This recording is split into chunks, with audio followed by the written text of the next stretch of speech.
8:47 ng 1, yung sa Diyos, nakikinig ng salita ng Diyos. Sinagot ko na may salita ng Diyos. Ngayon, ang sinasabi ko sa kanya, sinong mas matalino?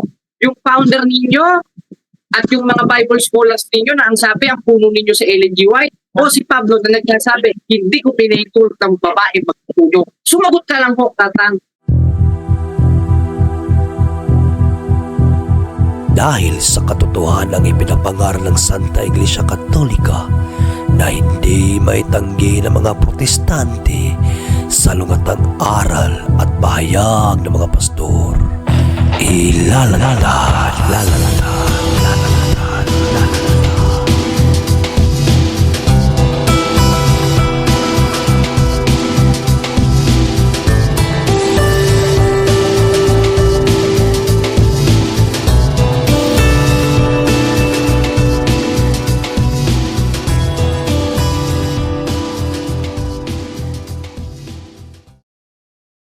Car back, sauce in hand.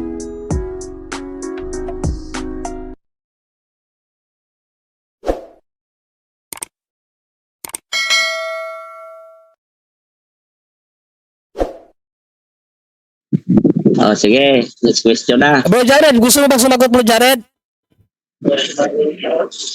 Ano ba ang tema nyo sa Sabat, bro? Walang tema to kung ano lang itatanong niya. Walang tema to. Tema. Kung ano yung itatanong niya, yun ang sagutin mo, Bro Jared. Ikaw naman. Sige, tanong bro. Ano bang ano niya? Oh, sige. Bro Jared, ito yung tanong ko ha.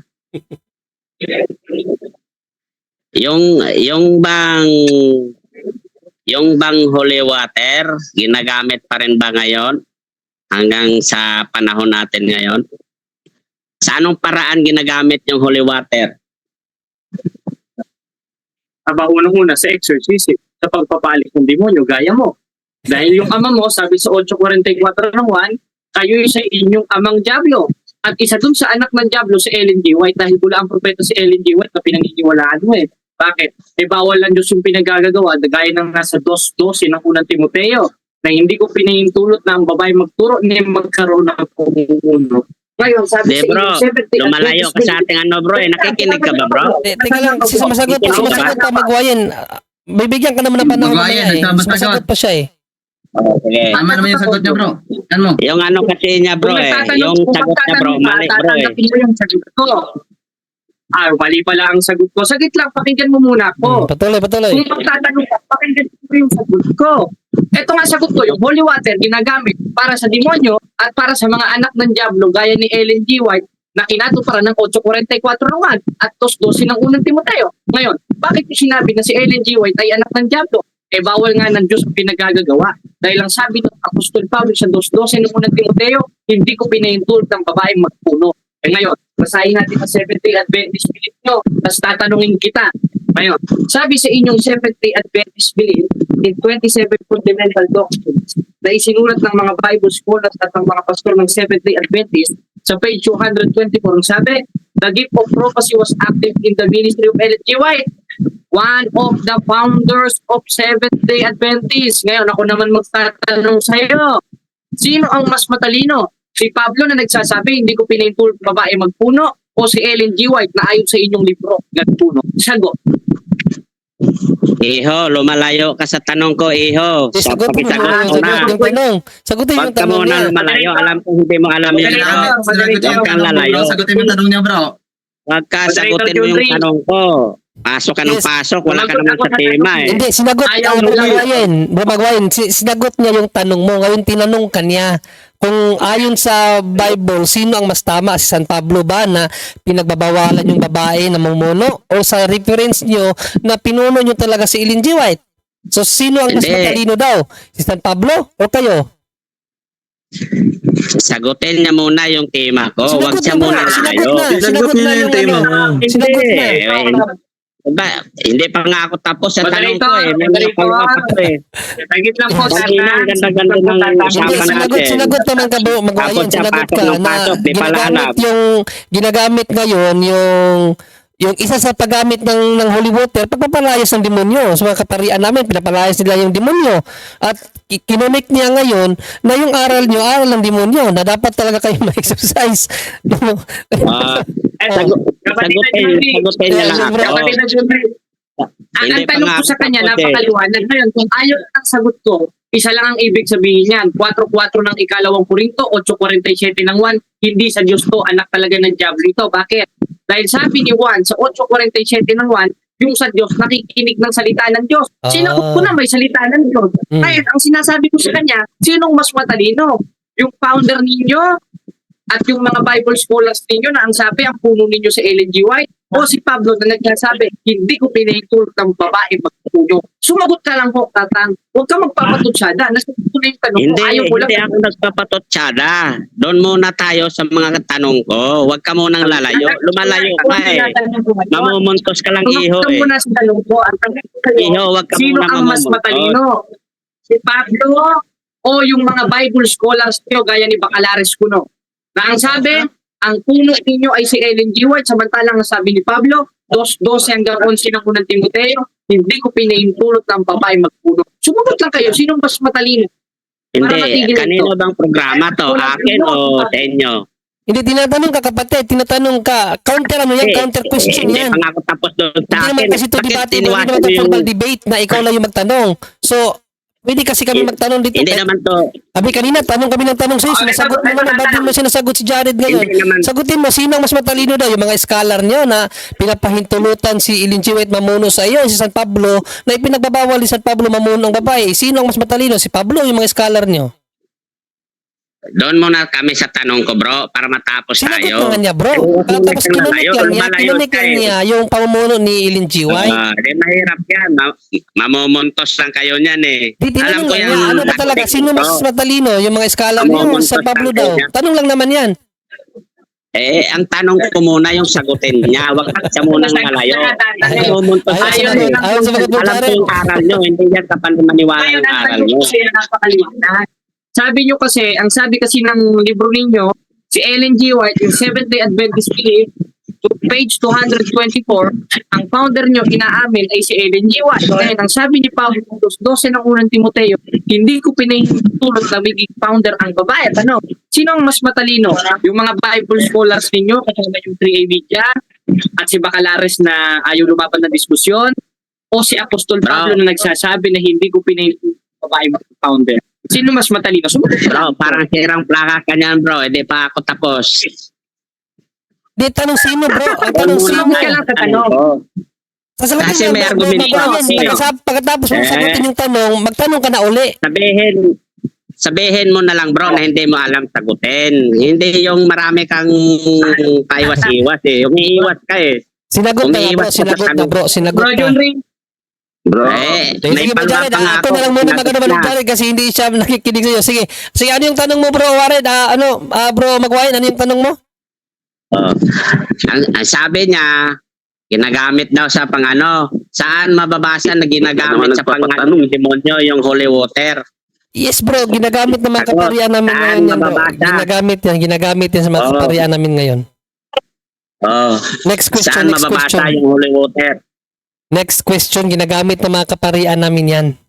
Next question. Oh. Saan mababasa anong talata sa Biblia na biblika yung holy water na ginagamit pang alis ng demonyo? Yes, kasi ang tubig nagsisimbolo ng paglilinis yan. Ang demonyo, ang katawan ng tao nililinis ng holy water. Kasi kapag inaalihan ka ng demonyo, ibig sabihin hindi ka malinis. Kaya para maalis yung demonyo, dapat linisin ka sa tubig kasi ang tubig, simbolo yan ng paglilinis. Unang Pedro 2 at 3, 20-21 na ang tubig sa panahon ni Noe, ginagamit yan pampalinis. Kaya walang problema kung gamitin ng mga kaparian ng tubig pampalinis sa tao na inaalihan ng demonyo. Kasi ang demonyo is larawan ng karamihan yan. So para malinis tayo sa mga demonyo na umaalig-aligid sa kapaligiran natin, gamitin natin ang banal na tubig kasi ang banal na tubig binigay ng Diyos yan sa atin para gamitin. may tanong ako, Anong bro, John Ring, talata, sa bro, kanya. yung banal na May tubig? tanong ako, bro. Sige. Wag mo muna Bro, papasukin. Puro Magyawin. tanong yan eh. Dapat Magwayen, ako magwayen. magtanong sa kanya. Sagutin niya muna. Sinagot na nga bro, kaso lang hindi mo nga tinatanggap yung sagot eh. Yung problema dyan eh, hindi mo tinatanggap yung sagot eh. Bro, talata nga ang hinahanap ko kasi Yun gusto na ko nga. biblical lang. Sa unang Pedro 3, 2021 bro, ang tubig ginagamit pampalinis yan. Ang banal May na holy tubig, water din talaga eh. nagpapalinis yan ng mga espiritong masasama na umaalig-aligid sa atin. Kaya ginagamit ng mga kaparian yan. Okay, so wag mo nang hanapin talaga na Makinig ka kasi sa gamitin sagot. ang banal na tubig sa pag-exorcist. Walang ganon kasi hindi mo rin naman mababasa sa Bible na paniwalaan si Ellen G. White. Wag kang literalist. So, admitado kayo bro na hindi talaga biblical yung aral nyo. Kayo ang hindi Bro, biblical bro. Hindi ka bro, nga makasagot bro, kay Jared eh. Bro Junri, Yes bro Jared. ang tanong ko sa kanya, yung tubig ba ng bautismo, banal ba yun? Yes or no? Banal yon. Pero yung konto Ayun, ko, tama. yung holy Sa mga water, kwento, tinatanggap mo na na may ginagamit. holy water sa Biblia dahil yung tubig ay banal. yung ginagamit nyo pang alis ng demonyo, yon ang konto tinatanong ko. kita. Ano yung sa Yung talata tubig sa ba ng Biblia, nung bautismo, talata sabi yun. sa 22 sa isang gawa, ikaalis ng demonyo at kasalanan. Tanong ko sa'yo, yung banal na tubig ba ay ikaalis ng demonyo at ikaalis ng kasalanan dahil ko pagpapalinis gaya ng tubig ng bautismo sa 22:16 ng gawa? Tama ba ito o dili tama? Sagot. Holy water ba yan o hindi holy water? Paano ng text? Ang tinatanong ko sa'yo, sabi mo kanina, yung tubig ng bautismo ay banal. Ngayon, kung ang tubig ng bautismo ay banal at yung tubig ng bautismo ikahuhugas at ikalilinis at aalis ang masasamang spirito gaya ng 22 sa isang gawa, tinatanggap mo ba na mayroong holy water sa Biblia? Tinatanggap mo, yes or no? Tinatanggap kong may holy water pero yung paggagamitan Ayun, ko, yung ginagamit ng Okay na, kapatian Bro nyo Junri. yun yung konto ko. Okay na, Bro Junri. Yes, salamat Basahin Bro Jared. mo. Ang problema lang kasi talaga dito kay Bagway na ayaw talaga sumagot. ayaw tumanggap ng katotohanan. So wala tayong magawa. Ang basta importante, Iba sumagot yung tayo. pahayag mo bro, iba yung kay Jared eh. Hindi kami ibang pahayag bro, hindi mo lang tanggapin. Iba lang explanation namin, pero hindi yun ibig sabihin na iba-iba yung aral namin. Isa lang yung aral namin. Ayaw mo lang talagang tanggapin bro. So next Hindi question ibig bro, sabihin next question. magpapalit. O sige, next question. Hmm. Kung ganon, yung dahil sinabi mo na yung bautismo makapagpaalis ng demonyo, meron na ba kayong nabautismuhan na demonyo? Uy, Iyan ang tanong ko. Palacios ka man Sabi nyo, magtanong. papalit ng demonyo eh. Palacios ka man magtanong ang tubig ginagamit sa laban sa mga demonyo para umalis, hindi para pagabanalin ang mga demonyo kasi ang konteksto ng tanong mo para bang gusto mong ipaging banalin ang demonyo. Mali 'yon. Ay, sabi nyo eh. False dilemma yung mga Pag tanong mo eh. nilinis yung mga demonyo eh. Yun sabi nyo eh. Ginagamit yun pampalinis sa mga tao na inaalihan ng demonyo. Ibig sabihin yung tao ang lilinisin. Yung tao ba yung inaalihan ng demonyo? Yung tao ang lilinisin, hindi ang demonyo yung lilinisin. Ano ka ba? Ang demonyo paalisin sa tao.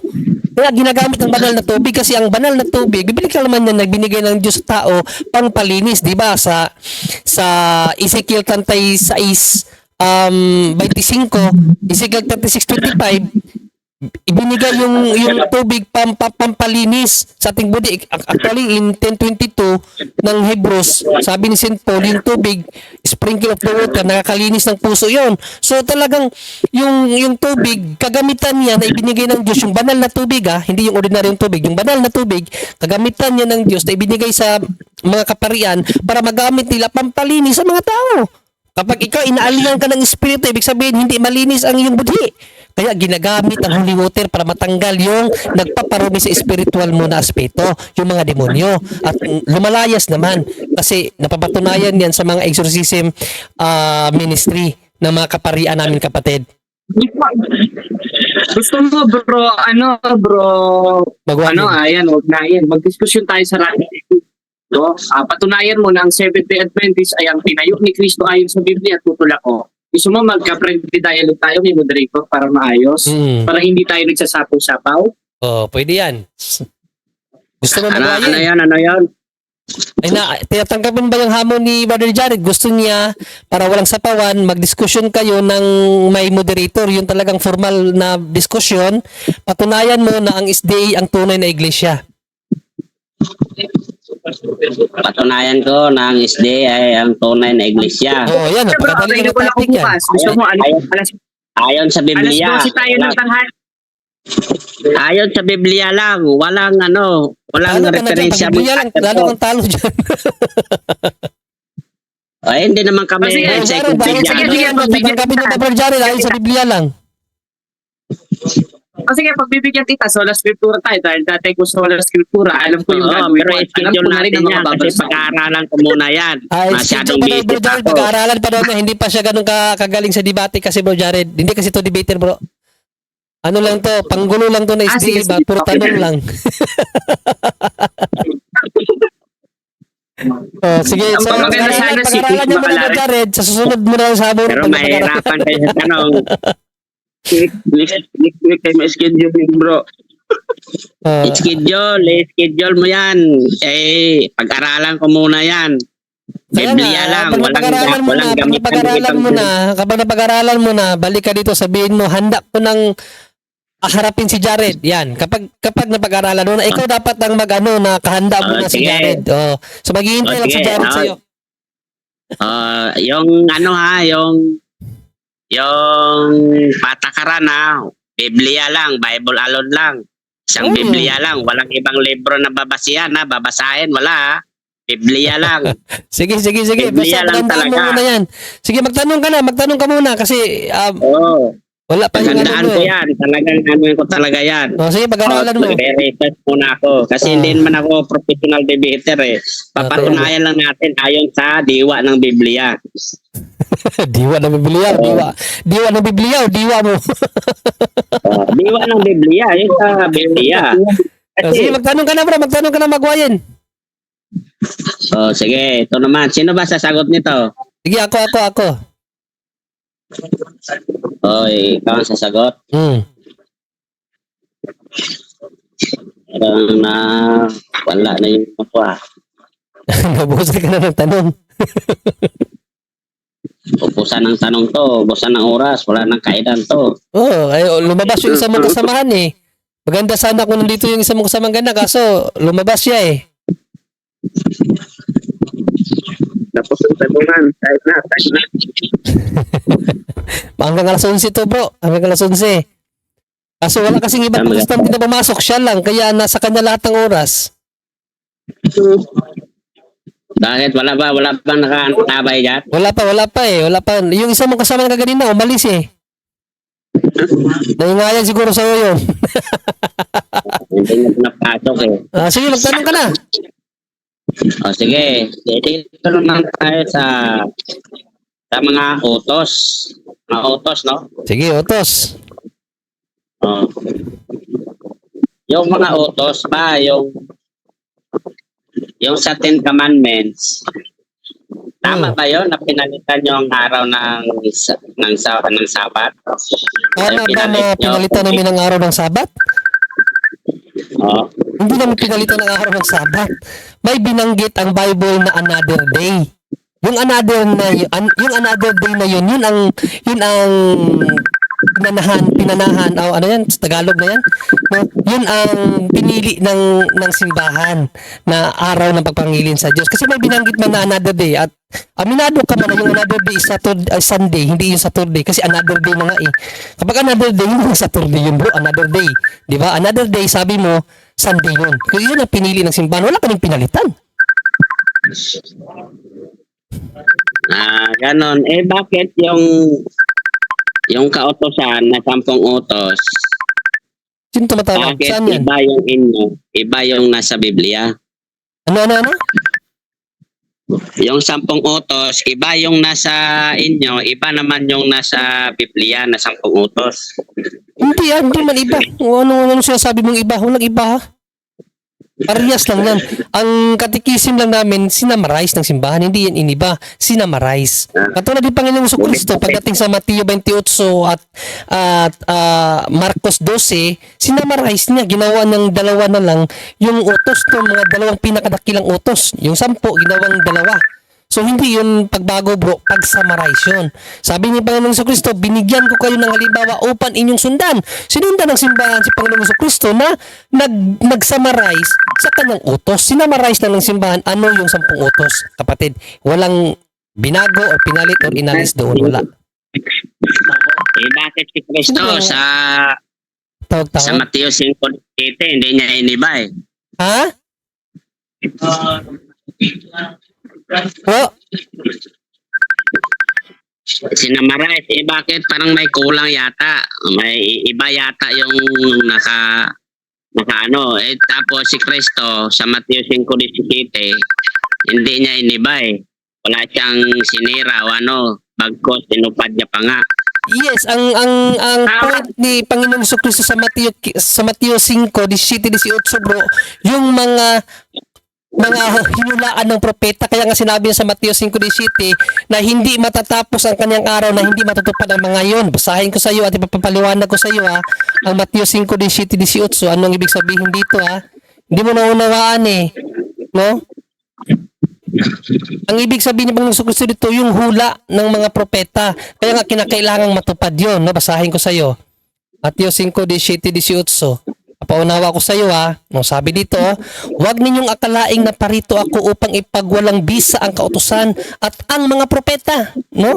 Naparito ako hindi upang ipawalang bisa ang mga iyon, kundi upang tuparin. Ano yung dapat ng tuparin? Yung hula patungkol sa kanya. Sa 18, tandaan ninyo, maglalaho ang langit at ang lupa, ngunit ni isang tuldok o kudlit man ng kautusan ay di mawawalan ng bisa hanggat hindi natutupad ang lahat. So yun ang konteksto doon sa Mateo 5:17-18 na yung hula ng mga propeta hindi matatapos ang araw ni Panginoong Kristo, na hindi matutupad ang lahat ng iyon. Kaya nga sa John 19:37 ang sabi ni Panginoong Kristo, it is finished. Consummatum est. Sabi niya, natapos na. Ibig sabihin, yung mga hula ng propeta, natupad na niya lahat. Yun ang point ng Mateo 5:17-18, kapatid. Ang mga sinabi ng propeta, ihinula patungkol sa kanya, matutupad ang lahat ng iyon, kapatid. Ano ang matutupad yung hula, pero yung kautosan doon na sinasabi, hindi niya sinira eh. Sinabi niya eh. Talagang Sabi sinabi. nga sa Pablo, hindi na nga saklaw tayo sa kautosan ni Moises. Ano ka ba? Basahin natin sabi ni San Pablo. Hello bro. Yes bro, Jared.